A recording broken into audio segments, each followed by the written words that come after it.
Boa noite a todos. Está tão fraquinho. Boa noite a todos.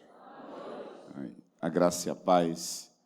Que bom, muito bom poder estar com os irmãos aqui. Foram dias assim de muito ensinamento, onde Deus esteve assim derramando muita graça de nos ensinar a respeito de vida cristã, a respeito de relacionamento com Deus, a respeito de conhecimento de Deus. Quantos estavam aqui nesses dias aqui? Levante a mão, por favor. A maioria. E quem não veio, não, deixou de receber hoje, deixou de receber. Vai receber em outro momento. Não perdeu, só deixou de receber. Mas eu acredito que haverá outra oportunidade, aonde Deus vai te dar aí a oportunidade de receber aquilo que os irmãos receberam. Eu queria estimular os irmãos a se reunirem e poderem juntos desenvolver uma dinâmica onde vocês vão dar testemunho daquilo que vocês aprenderam, dividem em grupos e compartilhem, elejam uma pessoa no grupo para que vocês possam, essa pessoa, resumir tudo aquilo que vocês ouviram e foram edificados. Amém? Meditem, meditem. Palavra de Deus diz que o processo da vida cristã é um processo de meditação, onde você avalia, reavalia, pensa e repensa aquilo que você ouviu aqui. Por isso, não deixe de meditar naquilo que nós falamos aqui e naquilo que Deus trouxe ao nosso coração. Amém? Falamos a respeito da infantilidade, do qual Deus nos chama à maturidade. Nós, sim, devemos ser crianças na inocência, nós devemos, sim, ser criança no que diz respeito à nossa capacidade de sermos puros no que diz respeito ao pecado, mas a palavra de Deus fala que nós devemos ser maduros e deixar o leite espiritual e crescer num alimento sólido. Nós temos que ter as faculdades mentais exercitadas, tanto para discernir o bem quanto o mal, e nós devemos crescer em maturidade, e isso é fato. A palavra de Deus diz que Abraão, quando emancipou, quando Isaac se tornou na sua fase adulta, ele deu uma semana de festa. Então, Deus deseja que a gente cresça, Deus deseja que a gente amadureça. Uma criança, uma pessoa de 15 anos que se comporta como uma criança de 10 anos, isso não é saudável, assim como uma pessoa de 20 anos que se comporta, de 30 anos que se comporta como uma pessoa de 15 anos, não é saudável, assim como uma pessoa de 60 anos que se comporta como uma pessoa de 30 anos, isso também não é saudável. Então, nós sempre temos que entender que a cada vez que a gente cresce, cada vez que Deus coloca desafio na nossa vida, nós temos que amadurecer. Só que nós vivemos numa sociedade onde quem é criança quer ser bebê, quem é jovem quer ser criança, quem é adulto quer ser jovem, quem é velho quer ser moço. Então, nós sempre estamos protelando a maturidade, sempre estamos desejando nunca amadurecer. E é desejo de Deus que a gente amadureça. Amém? Agora, tem uma área na nossa vida, que eu acredito que é uma área que onde você não amadurece, além de você, assim, atrapalhar muito a sua vida, você, com certeza, também prejudica a vida das pessoas que você é responsável. Existe uma área da nossa vida que nós temos que crescer. Eu entendo, amado, e eu quero poder meditar com vocês a respeito disso, que um dos principais motivos, se você for perguntar para mim, Eurípides, qual é um dos principais motivos que atrapalha o processo de maturidade na vida de uma pessoa? Eu entendo que um dos motivos que mais paralisa a maturidade das pessoas, um dos motivos são os traumas que as pessoas passam na vida. O trauma, ele literalmente nos paralisa em determinadas áreas da nossa vida. Pessoas traumatizadas são pessoas extremamente infantilizadas. Não sei se você já teve a experiência de encontrar pessoas que passaram por muitos abusos sexuais. É como se elas paralisassem certas áreas da vida. Pessoas que não conseguem se relacionar, pessoas que não são abertas a relacionamentos. E o ambiente de maturação, se você quer amadurecer, põe uma coisa na cabeça. O principal ambiente de maturidade são as relações interpessoais. Se você busca maturidade, se você deseja amadurecer, você precisa entender que o ambiente de maturidade é realmente esse ambiente onde os relacionamentos nos amadurecem, ou não. Os nossos relacionamentos como pai, como filho, como esposa, como família, como igreja, pode ser o ambiente mais saudável para nos amadurecer, como pode ser o ambiente mais adoecedor na nossa vida. Nós somos uma geração que a gente substitui a cada dia os nossos relacionamentos por gatos, cachorros. Tem gente que chega até a dizer, olha, eu vivo muito bem comigo mesmo, eu não preciso de ninguém. Se você vai analisar uma pessoa, essa pessoa é extremamente traumatizada. Quando você encontra aquelas pessoas assim que acumulam gatos, cachorros, gatos e gatos, você vê naqueles documentários da Discovery Home and Health, onde você vê pessoas acumulando 500 gatos, 100 cachorros. A hora que a câmera entra naqueles ambientes assim, você já viu a carinha deles? Está escrito assim, na testinha dos bichinhos, me socorre, me tira daqui, essa pessoa está me matando. Mas você vai ouvir essas pessoas sofreram traumas na vida.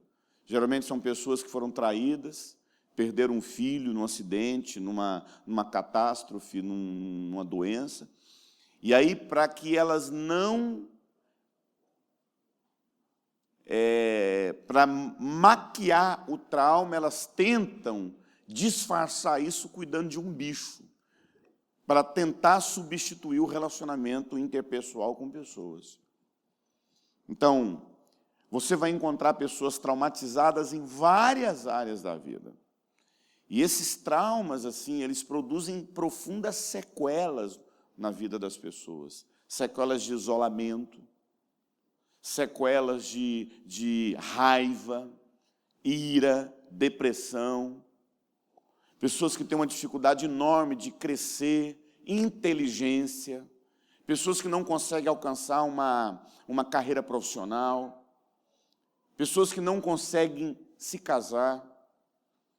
Geralmente uma mulher que tem a experiência traumática de ter um filho, seja com uma paralisia cerebral, com alguma anomalia, onde a criança nasce com muitas limitações físicas e mentais, ela se fecha profundamente com outro filho. Ter filho para essa pessoa é um trauma. Geralmente mulheres traídas pelos seus maridos, que abriram seu coração e se apaixonaram, e se casaram, depois passam por muitos traumas. Tem mulheres que entram até para a homossexualidade. Foram tão feridas pela figura masculina que acabam se apaixonando por figuras femininas. Geralmente meninos que passaram por abuso sexual acabam tendo que se envolver com homossexualidade, aí é um assunto longo que a gente trabalha, mas a vida nos produz feridas. E nós somos extremamente sensíveis. Sofremos decepções, sofremos traumas. Mas é curioso saber também, amado, que todo erro que a gente comete tem uma boa explicação, mas nunca uma justificativa. Você pode explicar os seus problemas. Você pode explicar os seus traumas, os seus erros através dos seus traumas.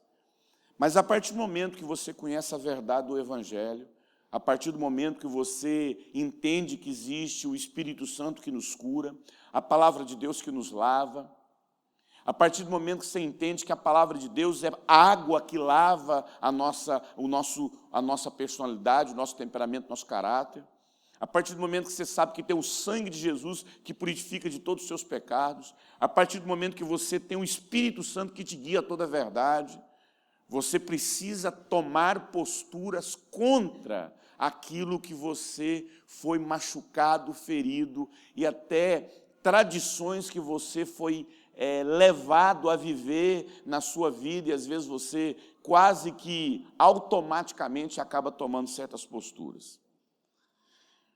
E a gente sempre encontra na palavra de Deus expressões como Paulo falava muito isso, Pedro falava muito isso, mas eu quero me deter principalmente a Paulo, aonde ele sempre mostra que ele tinha que crucificar a carne dele, esmurrar o corpo dele, como ele fala lá em 1 Coríntios 9, 27, não há necessidade de abrir até por conta do tempo, mas logo a gente vai abrir um texto específico para a gente aplicar. Mas o Paulo chega a dizer que ele esmurrava o corpo dele e fazia do corpo dele escravo, para depois de ter pregado a muitos, ele mesmo não seja reprovado. Querido, Paulo diz, eu esmurro meu corpo e reduzo ele a escravo, para que depois de ter pregado a muitos, eu mesmo não seja reprovado. Querido, quando Paulo fala desse tipo de pessoa que prega para muitos e muitas vezes pode estar sendo reprovado, ele está falando de quem? De pessoas como eu, como o pastor Carlos, como tantos aqui que ensinam. Paulo está dizendo que pessoas como eu podem estar pregando a muito, mas, no entanto, ter uma vida como? Reprovada. Tem um outro versículo que Paulo fala, examinai, portanto, lá em 2 Coríntios 13, 5, examinai, portanto, a vós mesmos, a fim de verificar se já estáis realmente na fé, provai a vós mesmos, ou não percebeis que Jesus Cristo está em vós, se é que já não estáis reprovados. 2 Coríntios 3, 5. E no outro versículo, que é muito conhecido dos irmãos, diz, procura apresentar-te a Deus aprovado, como obreiro que não tem com que se envergonhar, 2 Timóteo 3,15.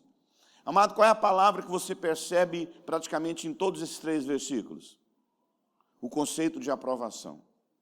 Amado, o conceito de aprovação e reprovação é um dos principais princípios, é um dos principais valores que nós temos que aplicar na nossa vida, diante de tantas posturas erradas, seja por trauma, seja por tradição, seja porque a gente foi ensinado a agir assim. Eu ouvi de uma pessoa, essa semana mesmo, ela falou, pastor, na minha época a gente não era ensinado sobre julgo desigual, parece que a gente tinha liberdade em outras palavras, de escolher alguém de caráter, de família e namorar. E eu falei para ela, olha querido, na nossa época, eu tenho 43 anos, nós não tínhamos o tipo de ensino que nós temos hoje, assim, não tinha. Nós tínhamos bons sermões, excelente palavra, raramente alguém falava alguma coisa fora da Bíblia, mas na profundidade que nós temos hoje de caráter, de cura, de restauração, nós não tínhamos não, amado. Mas, ao mesmo tempo, nós nunca vivemos uma geração com tanto problema de caráter como nós temos hoje. Mas nunca nós vivemos um tempo onde as pessoas são tão reprovadas na vida. Casamentos reprovados, pais reprovados, mães reprovadas, filhos reprovados. E quando nós falamos a respeito do conceito de reprovação, nós temos que entender que esse conceito de reprovação mostra o quanto o nosso caráter pode estar aprovado ou reprovado diante de Deus. Os irmãos sabem que eu trabalho nessa área de aconselhamento, os irmãos sabem que eu trabalho nessa área de libertação, os irmãos sabem que eu trabalho nessa área de cura emocional. Mas é interessante, amado, é interessante perceber que dentro dessa questão da libertação, do aconselhamento, da cura emocional, parece que o problema de caráter não é tão simples assim de resolver. Tem pessoas que são aprisionadas em vício, tem pessoas que são aprisionadas nas drogas, tem pessoas que são aprisionadas por demônios, tem pessoas que são aprisionadas por tantos problemas ligados à dependência, a vício, à imoralidade sexual, e parece que você vai lá, produz um aconselhamento, uma libertação, e essa pessoa tem uma experiência sobrenatural com Deus. Mas é interessante, quando uma pessoa tem problema de caráter, é um processo lento. Os irmãos estão me entendendo? É um processo lento. Quantas pessoas que a gente conhece, parece que você já ministrou, parece que você já discipulou, parece que você já aconselhou várias vezes. E eu queria, assim, apresentar para os irmãos uma meditação ainda que rápida a respeito desse desafio que é a questão do caráter. Por isso eu gostaria que você abrisse a sua Bíblia em Filipenses 2, a partir do verso 19.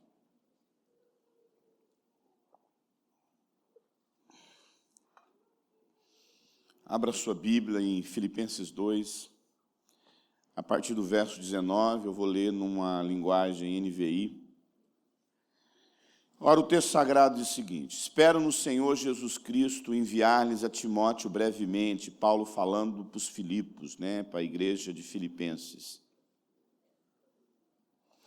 para que eu também me sinta animado quando receber notícias de vocês. Não tenho ninguém como ele, que tenha interesse verdadeiro, sincero, do bem-estar de vocês. Olha, Paulo sabia que para que ele enviasse um obreiro para pastorear aquela igreja, ele ia enviar um obreiro como? Sincero, verdadeiro. Pois todos buscam seus próprios interesses e não o de Cristo. No caso, ele fala que Timóteo era um homem que buscava os interesses dos irmãos. Mas vocês sabem que ele possui um caráter aprovado. Gosto dessa tradução. Pois vocês sabem que ele possui um caráter aprovado, porque serviu comigo no trabalho do evangelho como filho ao lado do seu pai.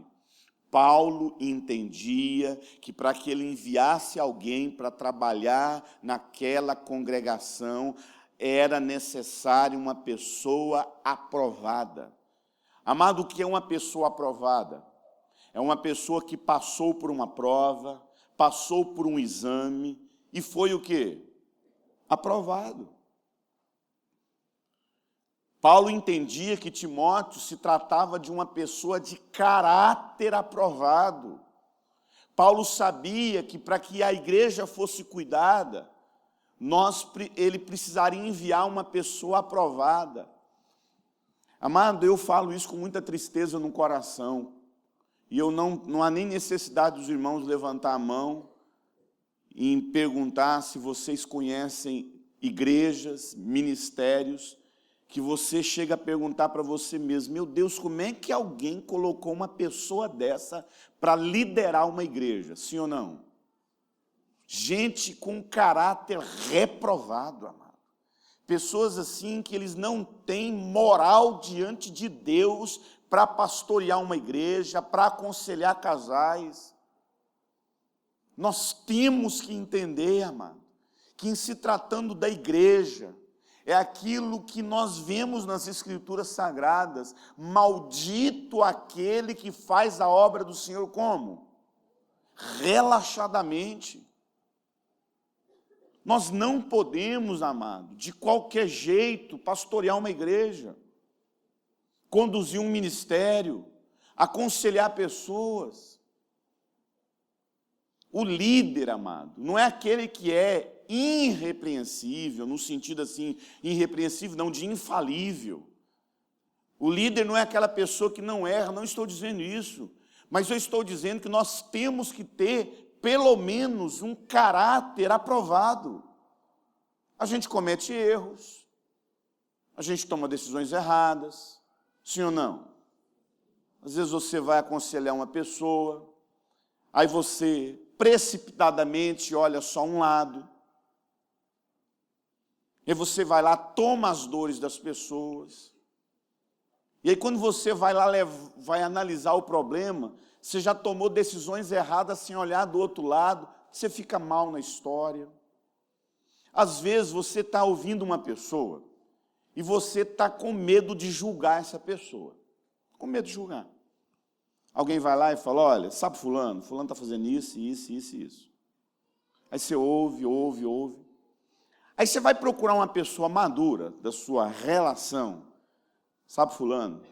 Pois é, a esposa dele me procurou falando que o marido dela está fazendo isso, isso e isso. Fulano me procurou falando que a esposa dele está fazendo isso e isso. O que você está sabendo de alguma coisa? Olha, pastor, foi até bom você tocar nesse assunto, porque assim, minha esposa já conversou comigo sobre isso. Fulano realmente está tomando essas posturas aqui na comunidade, lá na igreja, lá no ministério, e realmente alguém tem que intervir nessa situação. Aí o pastor procura para essa pessoa madura mais informações para não julgar a pessoa. Aí esse irmão que foi procurado comenta com a esposa dele. Sabe o que você falou para mim? O pastor me procurou e falou que a coisa é séria mesmo. Aí a irmã daquele líder, a esposa daquele líder, não é muito assim, tem o Ministério da Comunicação, entendeu? Aí já chega para fulano e fala assim, menina, você não vai saber o que aconteceu. E aí quando a coisa estoura na igreja, aquela irmã que procurou falando do problema do marido, vai chegar para o pastor falando o quê? Pastor, eu conversei com o senhor no domingo de um problema que eu estou vivendo na minha casa. Hoje é sexta-feira e a igreja inteira já está falando da minha vida. Quem sai mal nessa história? Pastor. Ele tinha intenção de fazer isso? Não. Amado, a maioria dos nossos erros, eles não tem intenção de errar. Às vezes por falta de sabedoria, por falta de discernimento. Então, não é isso que eu estou falando. Eu estou falando de problema de caráter. Pessoa que você sabe que tem maldade no caráter, que tem deformidade no caráter. Eu lembro quando eu cheguei na base de Almirante Tamandaré, amado, muitos anos atrás, a gente assim, né? A gente admira muito o Cote. O Cote é um homem de muita sabedoria, de muita inteligência. E quando você convive com o Cote, você realmente assim apaixona mais por ele até como pessoa. Um cara muito simples, um cara muito gente boa, muito tranquilo. Você convive com o Cote assim, você realmente fica impressionado com o caráter e com a simplicidade de vida que ele tem. Um homem extremamente generoso. Quando o Cote percebe que você é um cara verdadeiro assim, você nem pode compartilhar uma necessidade com você, que ele já arranca o talão assim, já quer te abençoar. Não, varão, pega isso aí, varão, para te abençoar, meu irmão, fica na paz. O cara é um cara assim, extremamente generoso, educado, respeitador. Cote, nunca vi na minha vida o Cote ter uma postura de impor sobre a vida das pessoas a opinião dele. É um cara que respeita a opinião das pessoas. E eu lembro que quando eu cheguei há 10 anos atrás, assim, tinha um irmão que ele realmente era chamado até de vice-Cote. A gente até brincava com ele, era o vice-Cote. Porque, amado, todas as pessoas que ligavam para o Cote, e eu fiquei durante anos com uma mesa dentro do escritório do Cote, quantas vezes a pessoa ligava, o Cote falou assim, não tem agenda, mas liga para o fulano. O telefone dele é esse, marca com ele, e o que ele falar é eu falando. Tudo que eu falo, ele prega. Meu irmão, esse homem viajava o Brasil todo, e a gente falava assim, meu Deus, o dia que o Cote vai fazer isso por mim, será que um dia o Cote vai me indicar, né? Amado, passaram-se muitos anos, isso tem mais ou menos aí cerca de uns, isso já aconteceu uns 4 anos atrás, mais de quase 5 anos atrás. Eu estava rodando uma escola e uma pastora me procurou, uma escola de sexualidade de 21 dias, e uma pastora me procurou falando, chorando, e ela falava, olha, querido, eu preciso confessar um pecado, eu preciso pedir uma ajuda. Eu falei, o que foi, minha irmã?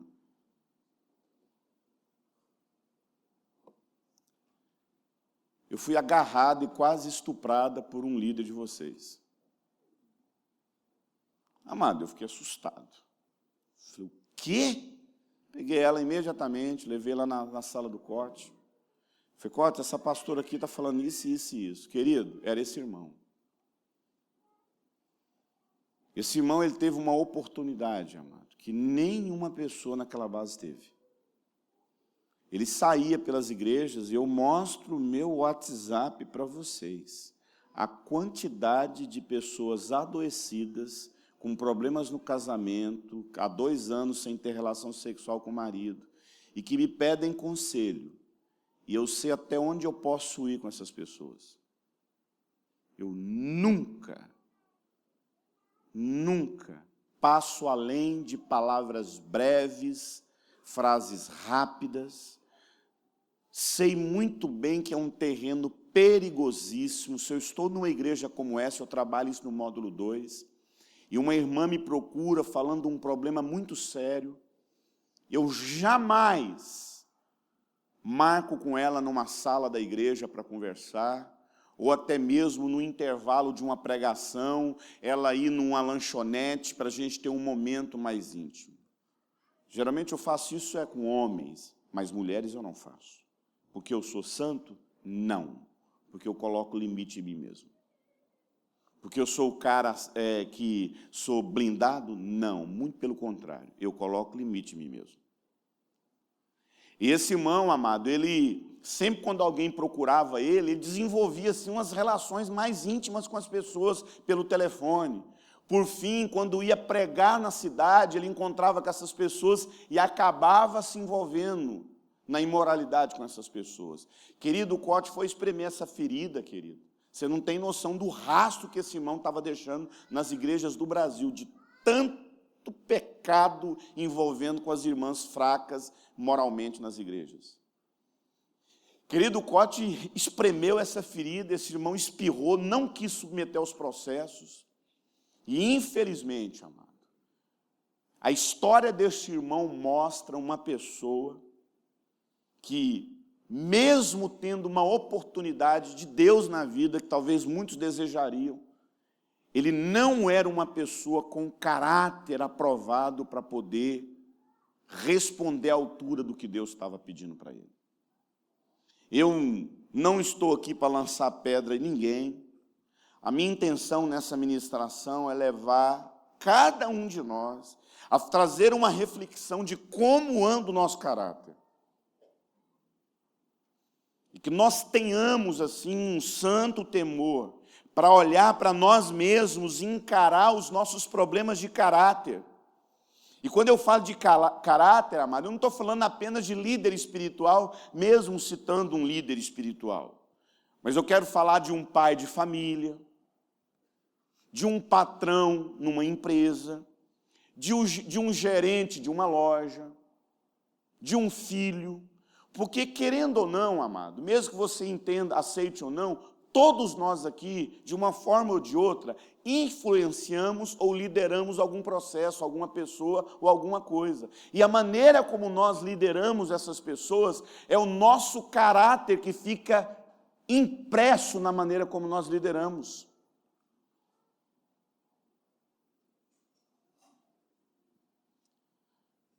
E que a gente consiga encarar realmente os nossos problemas de caráter.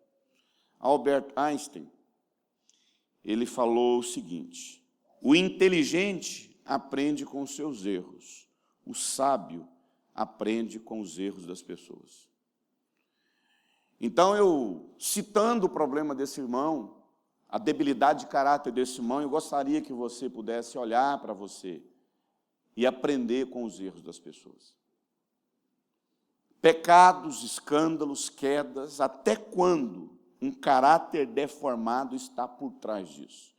Por isso eu gostaria, ainda que rápido, apresentar algumas consequências práticas na vida de uma pessoa que tem um caráter adoecido. Toda pessoa que tem um caráter adoecido, você vai perceber uma característica. Mas, Eurípides, assim, quando você fala a respeito de caráter, o que é um caráter? Amado, todas as escolhas que você faz, todos os valores que você tem, código moral que você tem é a composição do seu caráter. Aquilo que você tem de valor, aquilo que você tem de princípios, é a composição do caráter que você tem.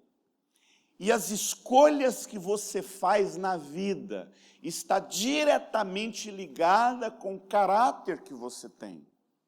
Pessoas com caráter deformado, literalmente fazem escolhas erradas na vida. As decisões que você toma, os caminhos que você escolhe. Você é um homem casado, escolhe o adultério, escolhe a pornografia. Você é uma mulher casada, tem filhos, mas escolhe não cuidar, gerar valores nos seus filhos. Você é um filho que tem um pai, que tem uma mãe, mas escolhe desonrar seus pais e a sua mãe. Você é um pastor, você é um líder e escolhe abusar das pessoas com a autoridade que você tem. Todas as escolhas erradas que você faz na vida determinam o caráter que você tem. Porque o nosso caráter é o nosso músculo moral. É o nosso músculo moral.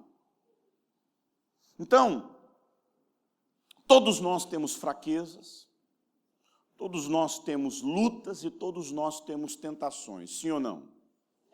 Todo mundo aqui hoje, essa semana, foi tentado. Se eu pudesse projetar aqui no Data Show as tentações que você sofreu durante a semana, você nem entrava aqui mais. Sim ou não? Você sofre tentações na mente, você sofre lutas e pressões. Se eu pudesse aqui projetar as lutas que você sofre na sua carne, todos nós temos isso. Mas é o caráter saudável que faz você resistir às pressões e às suas lutas e às suas tentações.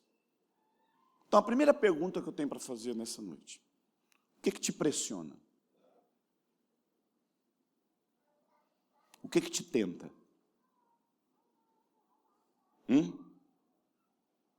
Mulher? Homem?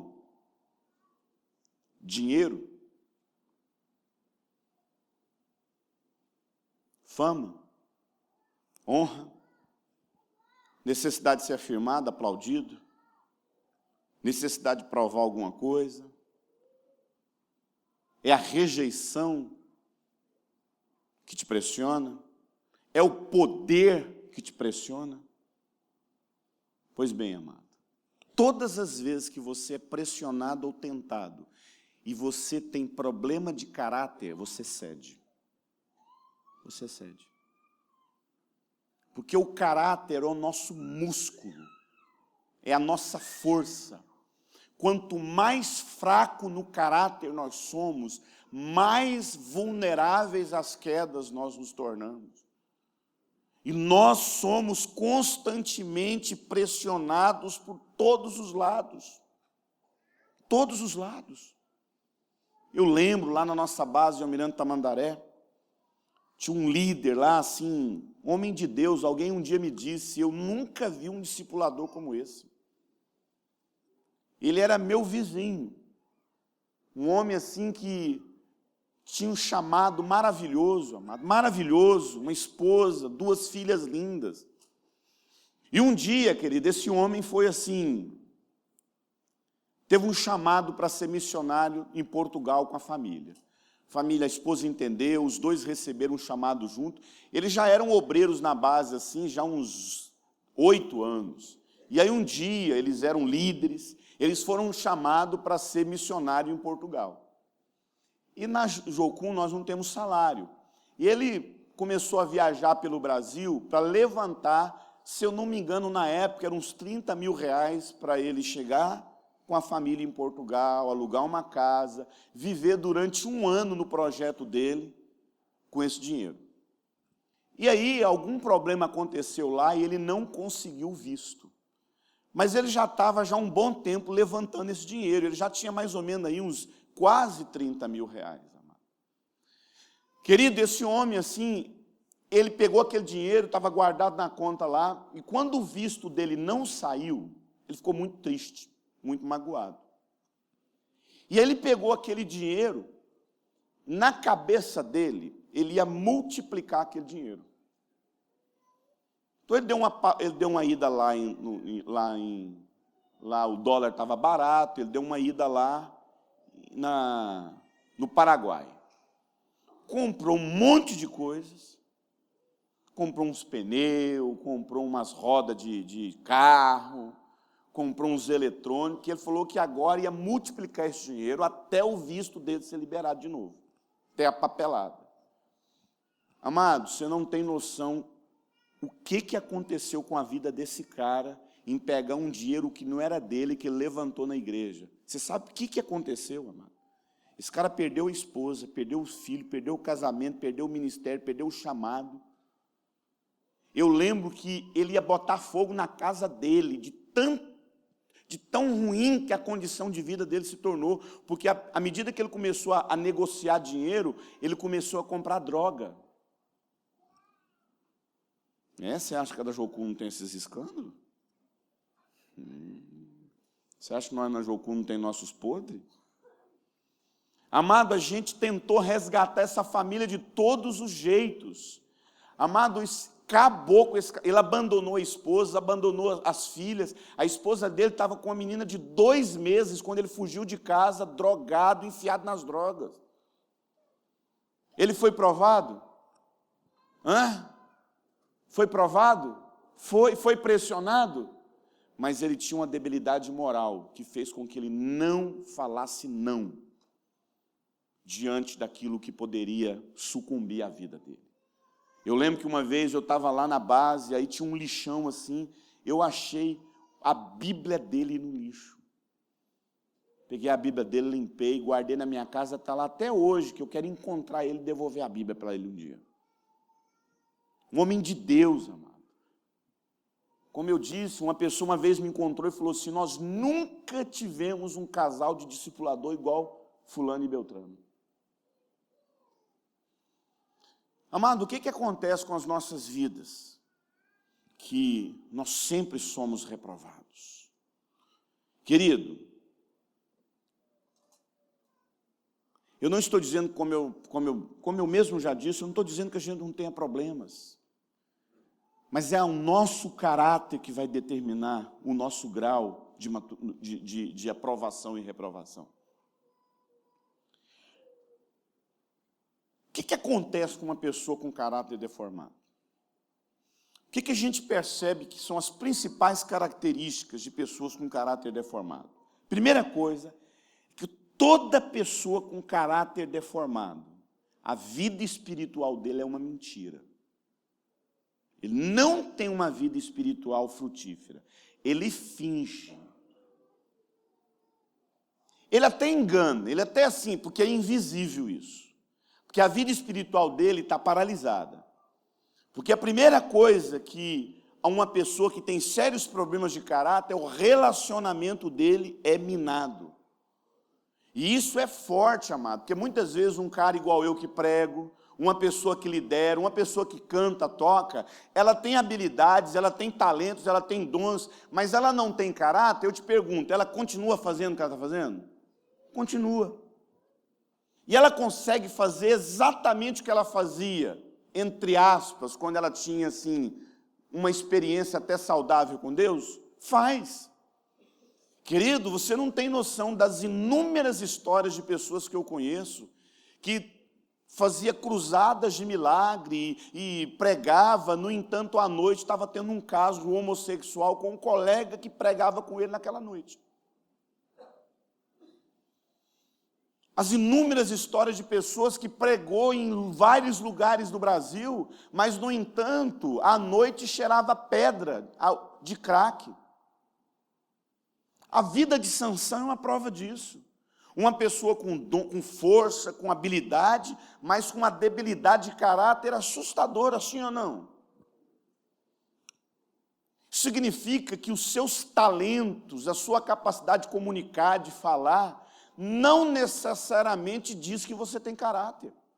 Isso aqui que eu estou fazendo com vocês esse final de semana não diz se eu tenho caráter. Não diz, ponto final. Como é que você sabe que eu tenho caráter? Conversando com a minha esposa. Andando comigo. Ninguém aqui, ninguém, talvez o pastor Eduardo, pode sentir seguro com o meu caráter, porque ele conhece minha rede de relacionamento que eu tenho há 10 anos, ele caminha com pessoas que me conhecem de perto e sabe do meu testemunho. Mas ninguém nesse ambiente aqui, talvez o Fernando, que andou muito tempo comigo lá na base, que conheceu eu de perto, talvez a Sara, que passou 21 dias na minha igreja, do qual eu sou pastor, talvez essas pessoas possam assim te dar assim, um relatório do meu caráter. Fora disso, ninguém aqui pode dizer que eu tenho caráter só porque eu preguei 3 dias para vocês, amado. Porque o que eu posso estar fazendo aqui é só dom. Porque o meu caráter não é validado pelo que eu falo, o meu caráter é validado pelo que eu vivo. Então a primeira característica de uma pessoa sem caráter é que ele finge que tem relacionamento com Deus e não tem. Não tem. A vida dele é uma mentira. Só que isso é invisível. Ele finge. Mas se ele olhar dentro dele, ele sabe que é tudo máscara, que é tudo coreografia, que é tudo performance. Segunda característica de uma pessoa que... Segunda característica, né, vamos assim dizer, consequência, vamos assim dizer. Segunda consequência de uma pessoa com caráter deformado é que o futuro dessa pessoa é abortado. O futuro dela. Ela tinha tudo para dar certo. Agora, isso, enquanto o relacionamento dela com Deus é fingido, pessoas que têm um caráter deformado, por conta do futuro destruído, isso é visível. Isso aí, chega um momento que todo mundo vê. É visível. Tudo é paralisado. Ele perde ministério, ele perde a profissão, a oportunidade. Uma experiência assim que é bem marcante é a respeito de um cara chamado Geazi. Quem já ouviu falar do Geazi? Não há necessidade de você abrir sua Bíblia, apenas acompanhe comigo, mas lá em 2 Reis, capítulo 5, versículo 19, diz o seguinte: Eliseu, quem que era Eliseu? Homem de Deus, não só profeta, mas homem de Deus. A Bíblia chama ele de homem de Deus. Quem foi que Eliseu pegou a unção dobrada? De quem? De Elias. Então, Geazi era o servo de Eliseu, o moço de Eliseu. Isso significa que, da mesma forma que Eliseu era o moço de Elias, Geazi recebeu a unção dobrada de Elias. Eliseu recebeu a unção dobrada de Elias, porque era o moço. Geazi ia receber qual unção? Tripla. E olha só, Eliseu disse a Naamã, é aquela história do capitão lá, o homem que era um guerreiro, um comandante, mas ele era leproso. E ele vai lá para o Eliseu não recebe ele, manda ele tomar banho lá no rio, e aí Naamã oferece riquezas para Eliseu, uma carroça cheia de prata, Eliseu rejeita, manda o cara embora e não quer aquilo. Mas olha só, então Eliseu disse, vai em paz. Quando Naamã se tinha afastado certa distância, Geazi, o moço de Eliseu, o homem de Deus, disse consigo, meu senhor foi bom demais com Naamã, não aceitando o que ele ofereceu. Juro pelo Senhor, o cara de cavalo tem coragem de colocar o nome de Deus no meio disso. Juro pelo Senhor, Deus, que correrei atrás dele para ver se eu ganho alguma coisa. Amado, eu prego pelo Brasil todo. E eu, amado, cheguei à conclusão na minha vida que eu iria que eu não iria sacrificar minha família com meu ministério. Porque eu comecei a ver um monte de pessoas com a vida assim destruída na vida ministerial, porque não tinha um conforto, não tinha uma casa. Eu falei, Deus, eu conheço um monte de pastores, de líderes, que merecem e têm uma boa casa, têm um bom carro. Como missionário, parece que missionário nasceu para passar fome. Pastor não nasceu tanto para passar fome. Mas missionário nasceu para comer arroz com cebola, entendeu? Arroz com ovo. E eu falei, Deus, então assim, eu vou produzir um material e eu vou assim, antes de eu ministrar, eu vou enviar esse material para as igrejas, né? É assim que eu faço. Eu envio esse material.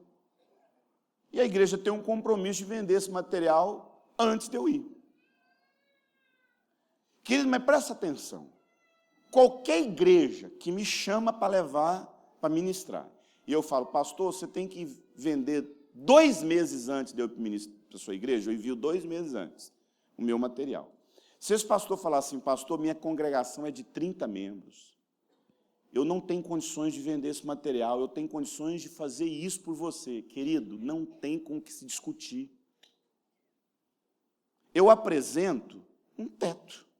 Mas se a igreja não tem condição, ela fala, olha, a nossa condição é essa, não negocia. É isso que eu faço, eu não vou ter como balizamento achar que eu tenho que servir a igreja se ela me dá oferta. Eu apenas aponto um alvo por conta das minhas despesas, por conta do plano de saúde, por conta da prestação do carro, por conta do aluguel, eu tenho despesa. Mas se uma igreja chegar para mim e falar assim, pastor, nós não temos condições, amado, não se conversa. Amém, pastor, estou lá com você. Ou então, se vocês marcam uma igreja, marca comigo, uma igreja lá de 20 membros, marca lá uma agenda no acampamento de carnaval. E uma igreja de 5.000 membros, que é aquela data. Querido, se eu ligar para aquela igreja e desmarcar aquela agenda, para pegar a igreja de 5, de 10 mil membros, você sabe o que eu fico? Reprovado diante de Deus. Com quem que eu aprendi isso? Marco de Souza Borges, o Cote. Eurípides, nunca deixe de ministrar em algum lugar por conta de problema financeiro. Agora, quem tem problema de caráter como o Geazi foi provado o caráter dele. Quando ele viu aquela carroça de dinheiro embora, ele foi na hora e mentiu. E o texto fala que quando ele encontra Eliseu fala uma coisa que dorme com esse barulho na nossa teologia. O Eliseu fala assim, não, Geazi, eu estava com você em espírito lá na hora que você pegava a carroça. Como é que o cara fez isso? Percebe? Todo líder sem caráter é como uma casa edificada sobre areia. Ele finge. Todo pai de família sem caráter, toda mulher sem caráter. Tudo é uma questão de tempo.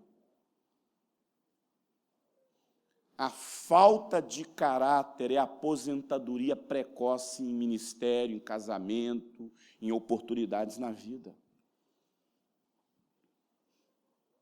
Você pode ter dom, você pode saber pregar, você pode saber liderar. Amado, eu estou falando que eu lido com isso. Você não tem noção o quanto o meu caráter é provado todo mês por conta do ministério que eu tenho. Provado financeiramente, provado na pureza, provado na manipulação, nos exageros, nas mentiras. A gente é provado o tempo todo e você é provado no seu trabalho, você é provado no seu caixa 2.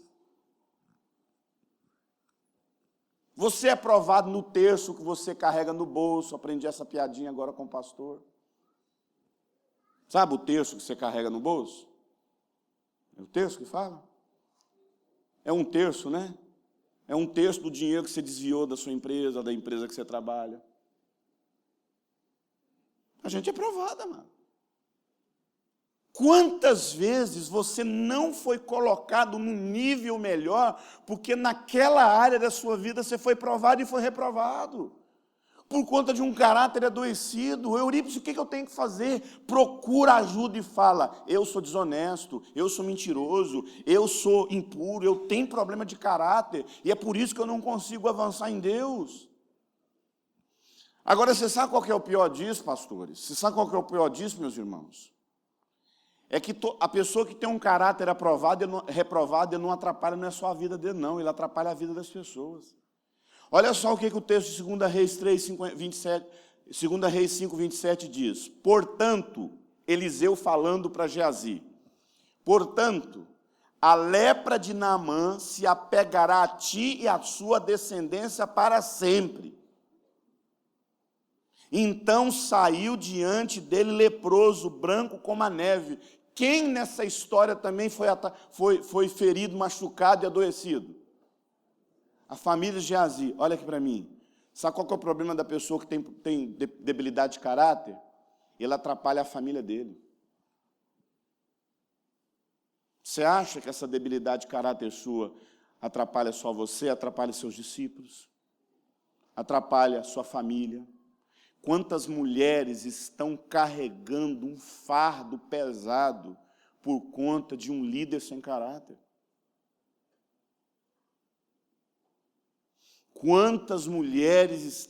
Quantos filhos estão carregando um fardo pesadíssimo por conta de um pai, de uma mãe sem caráter? Quantas famílias apodrecendo em doenças, apodrecendo como foi a família de Geazi. Outra consequência de pessoas com caráter reprovado é que o caráter adoecido, reprovado, faz com que a confiança das pessoas seja quebrada. 2 Timóteo 4,14 diz o seguinte, Paulo falando para Timóteo. Sabe, Timóteo, sabe o Alexandre? O latoeiro, o cara que fazia lata, né? Será que é isso mesmo? Acho que ele fazia lata, né? Fazia panela. O que é latoeiro? Olha aí depois, né? O Alexandre, não pesquisei sobre isso. O latoeiro causou-me muitos males. Guarda-te dele, porque me resistiu fortemente, 2 Timóteo 4,14. Alexandre, o latoeiro, me causou males. Olha o que o Paulo falou? Você sabe o que, em outras palavras, na versão do pastor Eurípides Mendes, sabe o que o Paulo falou para o Timóteo? Fique esperto com esse cara, viu? Fique esperto com esse cara. Guarda-te dele, toma cuidado com esse cara. Cobre e ferro, fazia panela, né? Talvez fazia isso. Olha só, alguém disse, carismas, eloquência, boa comunicação, dom, o que você está vendo aqui? Quando você vê alguém pregando, carisma, eloquência. Tudo isso abre portas. Amém? Abre portas. Mas o caráter deformado fecha a porta. Pastor, na sua vida de ministério, você conheceu pessoas que têm boa comunicação, boa eloquência, bom conteúdo? Mas você ficou sabendo que essas pessoas têm problema de caráter e você não chamou elas? Sim ou não? Pronto, irmão. Querido, se você tiver uma boa comunicação, você pode ter certeza que você até abre portas. Mas quando as pessoas ficam sabendo o seu problema de caráter, você nunca mais volta naquele lugar. Você já viu como é que é isso? Quando você vai lá fazer uma entrevista de emprego, qual é a primeira coisa lá que o RH faz com você? Me dá 3 referências. Agora, você imagina se você ligar numa empresa e alguém fala, cuidado com esse cara. Viu? Então, eu queria fazer uma pergunta para você. Você consegue voltar em alguns lugares que você saiu na vida? Tem gente aqui que precisa voltar em alguns lugares, que deixou um rombo lá mal resolvido. Viu? Você está achando que só porque Deus te perdoou? Não, você tem que ir lá que restaurar o caráter destruído que você deixou lá. Quantas igrejas que você pode voltar que você fez parte? Tem igreja que você fez parte no passado, você volta nessa igreja? Você tem carta branca para voltar lá? Ou será que todas as vezes, quando alguém fica sabendo do seu nome, fala assim, fora daqui, cara, aquilo é problema. Presta dinheiro para ele, não. Não negocia com aquele cara, porque se você negociar com aquele cara, quem conhece gente assim, levanta a mão, não, não fica feio. Caráter deficiente, amado. Caráter deficiente, por fim. O caráter ferido, o caráter deformado, infelizmente, atrai o juízo de Deus. Pastor Cote diz o seguinte: não existe algo mais terrível, mais eficaz de tratar uma pessoa com caráter deformado do que a disciplina de Deus. Hebreus 12:5 diz o seguinte: vocês se esquecem da palavra de ânimo, que lhes foi dirigida como filho. Meu filho, não despreze a disciplina do Senhor, nem se magoe com sua repreensão, pois o Senhor castiga e açoita aquele que ele chama de filho. A gente tem uma mania de falar assim que Deus não castiga ninguém. Não. Hebreus 12 fala que Deus não só castiga, como açoita. E muitas das vezes, amado, você está achando que é o diabo que está fazendo isso na sua vida. Sinceramente, eu vou falar uma coisa para você. Na minha experiência de vida, eu tenho percebido que muitas das vezes que você está passando dificuldade, açoite, luta, problema na vida, é muito mais a disciplina de Deus do que um capetão destruindo sua vida. Do que uma macumba que fizer para você. Do que um sapo que colocar seu nome lá dentro e fecharam. Sabe quando seu filho faz alguma coisa errada, você coloca ele para sentar e falar o quê? O que você fala para ele? Você vai sentar aí, você vai pensar no que você fez, e depois que você entender o que você fez, você me chama, conversa comigo e me pede desculpa. Talvez até hoje você não saiu dessa disciplina na sua vida por não pedir desculpa para Deus, por não pedir perdão. E você fica aí achando que o diabo, o tranca-rua é você, querido. Tem muito crente tranca-rua, viu? Que, na verdade, quem está trancando as portas da sua vida não tem nada de diabo, é você mesmo que tranca o coração das pessoas, que tranca as oportunidades da sua vida, e é Deus que está fazendo isso até você cair a ficha para sair dessa disciplina, porque ainda bem que Ele é seu pai, e Ele vai te disciplinar até se aprender.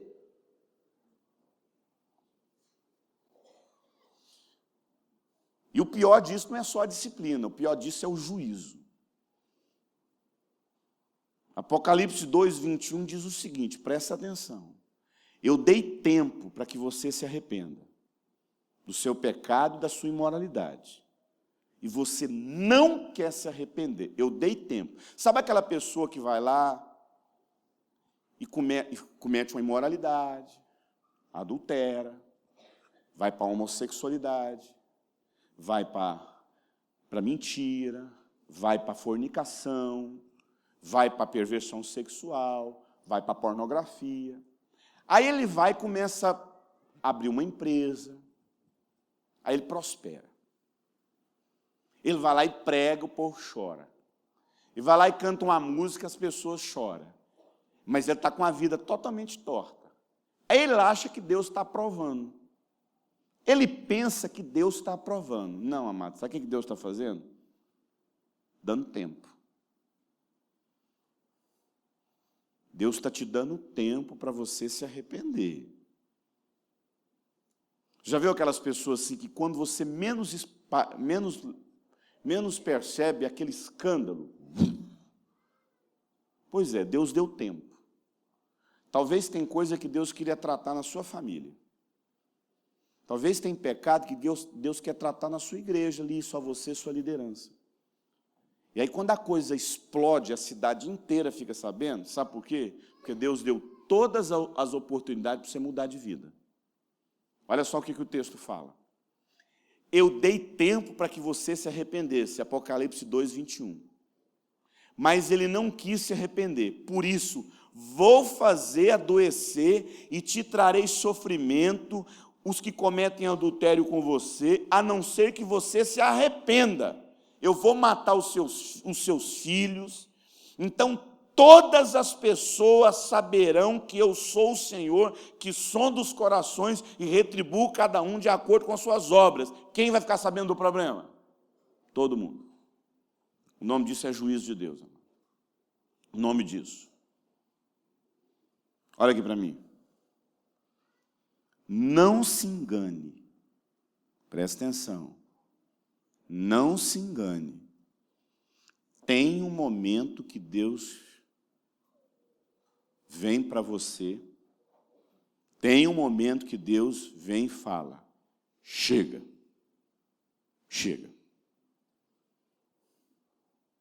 Tem momento que Deus chega e fala: para, você vai perder seu casamento. Você vai perder sua saúde. Você vai perder seu filho. Você vai perder algo na sua vida. Chega. É perdendo isso que você vai cair a sua ficha. Não espere você ter que perder quem você mais ama por conta de um arrependimento que você não deixa Deus tratar seu caráter. Amado, eu não sou o pregador que fala o que o povo gosta, porque eu não quero ser falso profeta.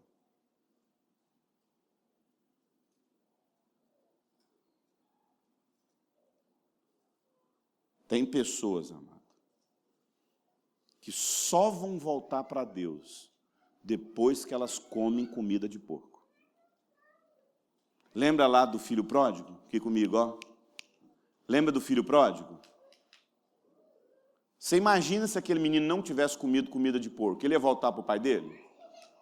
Então tem pessoas, amado, que elas não conseguem voltar para Deus enquanto não comer lavagem.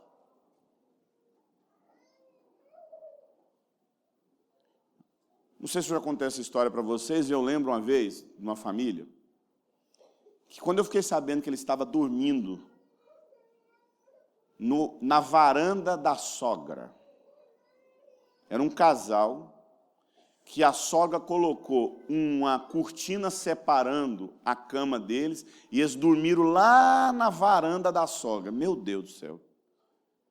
Que tristeza. Morar na varanda da sogra, assim, é um purgatório. E eu fiquei tão comovido com aquele pessoal assim, que eu falei assim, não, fala o seguinte, eu estou viajando, eu vou ficar um mês fora. Eu vou encher minha geladeira, eu era solteiro na época, eu vou encher minha geladeira e vocês vão ficar lá no meu apartamento durante um mês. E eu lembro que quando eu fui pegá-los para levar para o meu apartamento, eu ia viajar no outro dia, eu passei assim num lanche, lá no Goiás, a gente chama de pit dog. Né? Levei eles num lanche. Só que eram umas 11 horas da noite e o chão estava bem sujo. Aí a mulher pegou e falou assim, não é aqui que você vai levar a gente para comer não, né? Você sabe o que eu ouvi Deus falando comigo? Você sabe por que eles estão dormindo na varanda, né? Então não atrapalhe o que eu estou fazendo. Amado, até para ajudar a gente que está debaixo de juízo de Deus, a gente tem que ter discernimento. Porque às vezes quando você ajuda alguém, você atrapalha ele cair a ficha. Então não deixe Deus te levar para o juízo. Se arrependa. Se arrependa. Procura apresentar-te a Deus aprovado. Eu não estou falando, amado, de gente perfeita. Eu estou falando, amados, de gente como Davi. Davi. Isso era a marca do Davi. Davi não era um homem perfeito, amado. Mas Davi tinha um nível de quebrantamento e humilhação na presença de Deus que era admirável. Salmo 94, 12, Davi fala, feliz é o homem do qual Deus disciplina. Querido, quando Deus chegou com bisturi no coração de Davi através de... Minha mente está cansada. Através de Natã. Ele não resistiu, ele não botou culpa em Betseba. Ele não fugiu da presença de Deus como Caim. Davi se submeteu a Deus. Davi não mentiu como Ananias e Safira. Davi não botou culpa na mulher dele como Adão. Davi não se matou como Judas. Davi falou o quê? Pequei. Davi, querido, não era um super filho. Não era um super líder, mas ele tinha um quebrantamento profundo no coração dele.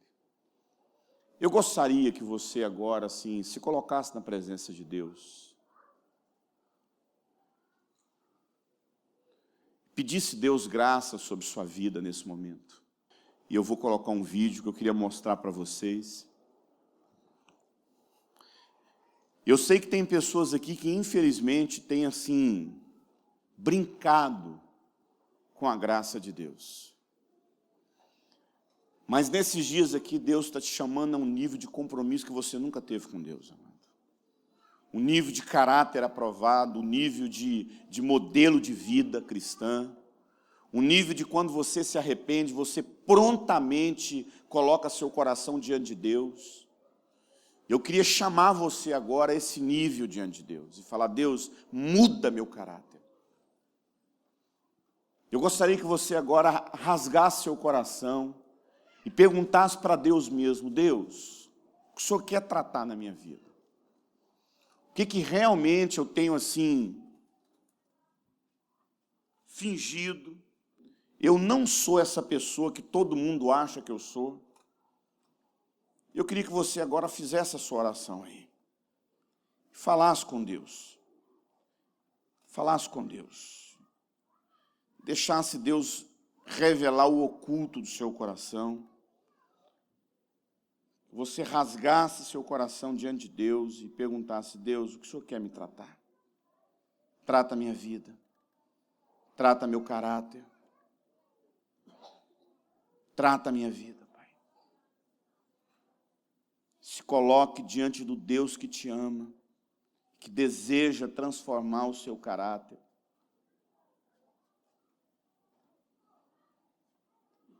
Não deixe você ter que ser levado em momentos de muita exposição. Deixe Deus tratar a sua vida, querido. Deixe Deus curar o seu coração. Eu queria colocar para vocês o testemunho de uma pessoa que foi conhecida no mundo todo. No mundo todo. Esse homem pregou em todos os países do mundo. Eu gostaria que você prestasse atenção no que esse homem fez quando descobriram que ele era um pregador, mas que tinha um adultério na vida dele. Esse é o testemunho da confissão de pecado de um grande pregador que influenciou minha vida na década de 80. Todas as vezes quando eu imaginava eu ser um pregador, eu olhava para a vida de Jimmy Swaggart. Presta atenção no testemunho desse homem.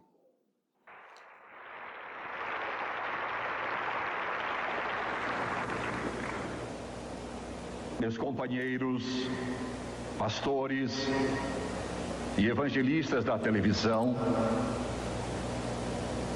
vocês que já estão carregando um fardo pesado, quase esmagador,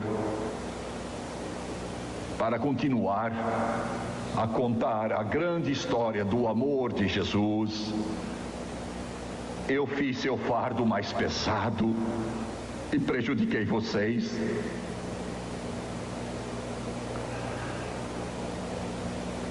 Por favor, perdoem-me por pecar contra vocês. E as centenas de milhões para que empreguei em mais de 100 países ao redor do mundo. E eu olhei para as câmeras e tantos de vocês com o coração tão pesado, precisando de ajuda, recorreram ao ministro do Evangelho como um portador de luz. Vocês a quem talvez a grande maioria eu nunca possa ver, a não ser pela fé. Eu pequei contra vocês e eu rogo, perdoe-me. E acima de tudo, ao meu Senhor e meu Salvador, meu Redentor, aquele a quem eu sirvo, a quem eu amo e adoro, eu me curvo aos seus pés. Ele que me salvou e me lavou e me purificou. Eu pequei contra ti, meu Senhor. E eu peço que o teu precioso sangue lave e purifique cada mancha, até que esteja no mar do esquecimento de Deus, para nunca mais ser lembrado contra mim novamente.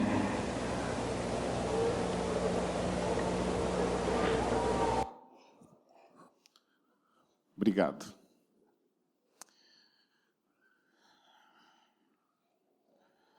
Tem pessoas aqui que precisam buscar esse lugar de arrependimento em Deus. De realmente, assim como Naamã, tirar essa capa aí, tirar essa máscara, tirar essa armadura e não perder sua família. Não abortar seu chamado, seu ministério. Falei sobre vocação. Falei sobre identidade, sobre conhecer a Deus. Mas a palavra de Deus diz: os vossos pecados fazem separação de vós e de Deus. Mas ao mesmo tempo a palavra de Deus diz, em 1 João, 2 João também fala isso, que os nossos pecados eles podem ser perdoados. E todo o Evangelho diz que os seus pecados são sujos, eles podem se tornar brancos como a neve. Mas para isso você precisa de muito arrependimento. E de se colocar na presença de Deus e falar: Deus, eu não vou mais continuar com as minhas debilidades de caráter, com as minhas mentiras. Você precisa se expor diante de Deus, diante das pessoas, e falar: eu estou ferido, o meu caráter é deformado, eu preciso de ajuda. Eu me escondo atrás dos meus talentos, eu me escondo atrás da minha profissão, eu me escondo atrás do meu dinheiro, eu me escondo atrás do meu título, eu me escondo até atrás da minha denominação, eu me escondo atrás dos meus ativismos, mas nessa noite eu não quero, eu quero me esconder atrás da cruz. Eu quero que o sangue de Jesus me purifique. Por isso eu gostaria agora, em nome do Senhor Jesus, pelo poder que há no sangue de Jesus Cristo, arrependa dos seus pecados, e como um sinal de quebrantamento, eu gostaria que você viesse aqui à frente, dobrasse o seu joelho na presença do seu Criador e diga: Pai, me transforma o meu caráter. Fala isso para Deus. Diga: Deus, eu quero recomeçar nessa noite. Deus, eu tenho fugido da tua presença, eu me escondo atrás de emprego, eu falo mal da igreja, eu falo mal de pastores, eu falo mal do meu marido, eu falo mal da minha esposa, eu falo que todo mundo está errado, mas é eu que estou errado, Deus. Eu sei a vida errada que eu tenho, e eu não quero trazer maldição sobre a minha família, eu não quero abortar meu ministério, eu não quero perder o meu futuro.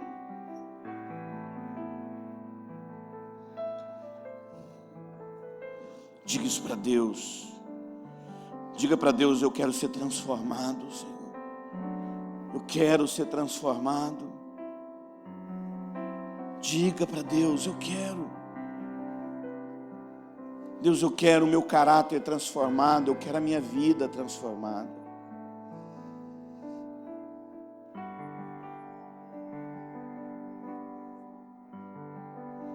A palavra de Deus diz em João 10:10.